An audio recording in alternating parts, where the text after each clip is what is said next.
about ready to perform the final finish kit installation. We've got our roughing kit in. We have the roughing cabinet installed, the drywall on, the hose liners in, and so on. And all the electrical is done, and what we're ready to do is to proceed with putting the bezel on, and after that we'll grab the retractor and show you how to prepare the hose, and we'll be ready to go. Okay, the first thing we're going to do is we're going to install the door and the bezel, and it consists of these two parts. They should come pre-assembled, and also included is a package of 8 installation screws as shown here. So to install this, merely put the bezel straight into the cabinet, and with a number 2 Phillips screwdriver, we're going to screw the screws into the 8 screw locations around the bezel. So now that we've installed our door and bezel, the next thing we're going to do, as far as the steps in our instructions are concerned, is to install one end of the hose. And the initial part, you got to make sure you uncoil the hose, at least the first 6 or 7 feet of it, so that we can cleanly have something to work with and we're able to get it into the cabinet. So I've got the hose right here, and we have it partially uncoiled. What we have is we have a magnet, a dual magnet system here, and it's important that these magnets here are first of all facing the correct direction, which would be away from the end of the hose. And the second thing is to ensure that when we install it, that we have it somewhat lined up with the bottom of the retractor.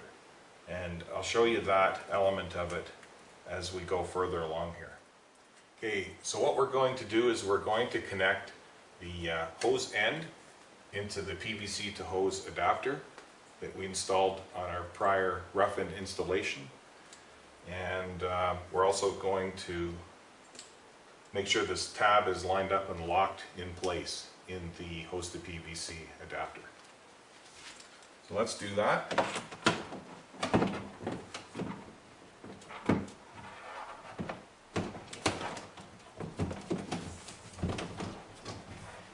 We reach way in and line it up, and just give it a gentle push up till it locks and snaps, and you're in. And the wires and connectors should be right at hand here to make it easy for the next part of the installation. Now, before we install the retractor, what we have to do is we have to stretch the hose out completely and ensure there's no twists or bends in the hose prior to us installing the retractor. The main reason why we need to stretch this out is because if the hose is not fully relaxed before it goes into the cabinet, it will bind up early on retraction.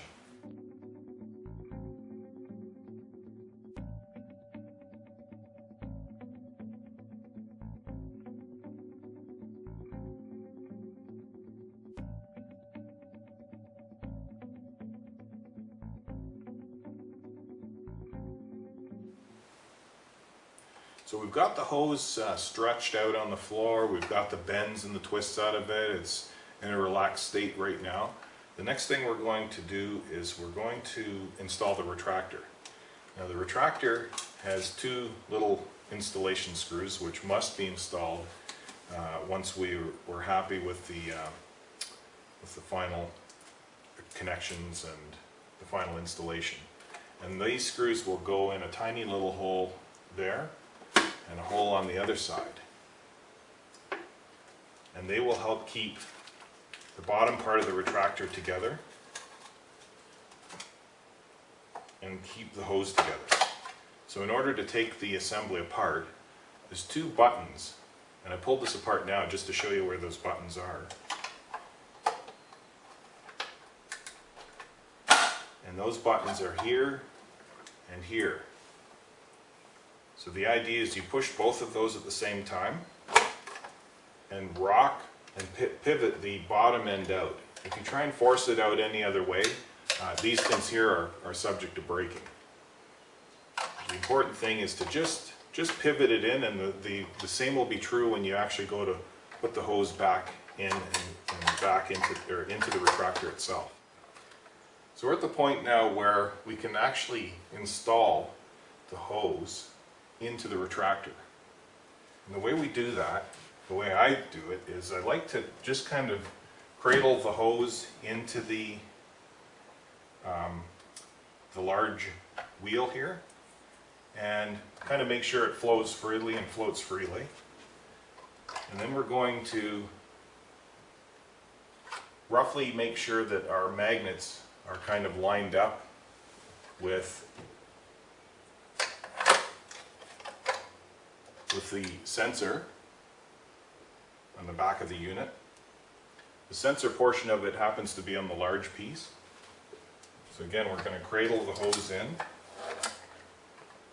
Make sure we have the retractor and the hose mechanism the correct way around, because obviously it won't install properly. And we just engage the two pieces like that. Again, make sure the hose runs a bit smooth and free, and then boom, it just snaps right into place like so. And we can see, hopefully from this angle, that our magnet is in line with our sensor portion on the bottom of the retractor. So we reach into the cabinet and get a hold of our previously installed connections for the power and for the central vac.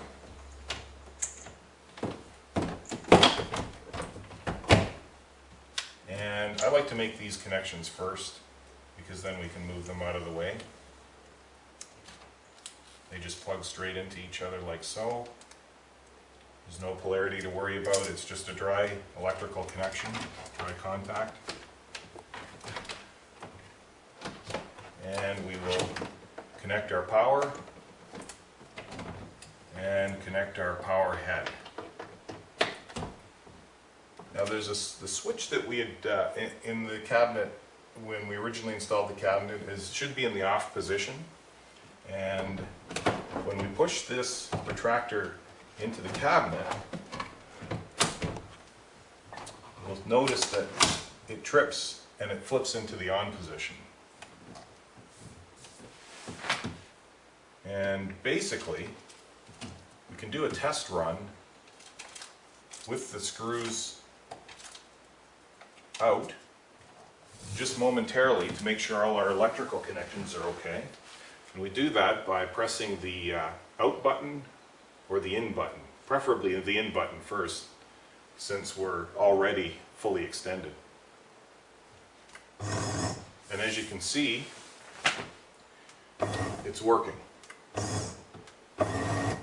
And it stops, you notice it stopped right at the magnet. And now we're at the point where we need to install these screws. This is really an important step as well.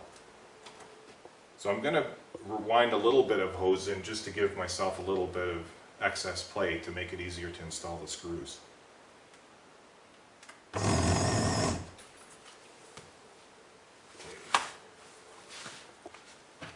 We'll pull this back out again, and we can start by putting the first one in on the side here.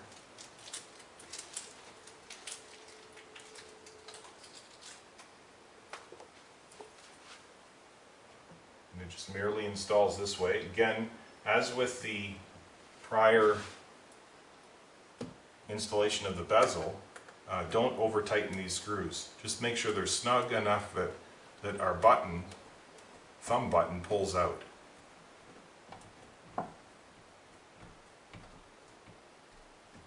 And that it's well engaged there. So then we'll just simply rock the retractor out, and we will install the final screw.